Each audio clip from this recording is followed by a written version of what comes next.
Can I make a point? Please, yes. You know, as the discussion moves to ISIS, there's a lot that the Iranians have been marketing their role for the last few years as critical to fighting ISIS. And there's a discussion now about whether the Iranian Revolutionary Guard will get designated as a terrorist organization.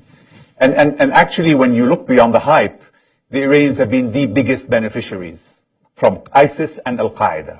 First of all, ISIS and Al-Qaeda do not threaten Iran. They can't get market share in Shia Iran.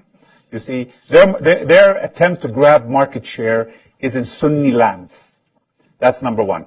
The Iranians have very cynically worked with Al-Qaeda after 9/11, hosted their leaders, allowed them to move into Iraq, and they and the Syrians have very cynically worked with ISIS.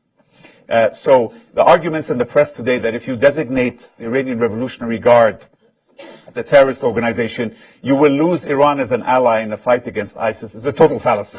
Is that really what the argument is? Look, I don't know. Can I just finish that argument? Because it's a total fallacy, because Iran will fight those to the degree that it needs to fight them. For example, in Mosul, because it wants a corridor to Lebanon. It wants to secure that area. But otherwise, the Iranians have pursued a very cynical policy of using ISIS to cause disruption in the Sunni parts of the region, and using them as an excuse, raison d'être, to justify their behavior. So I think that the whole argument that says Iran is an ally fighting terrorism is actually flawed. Right.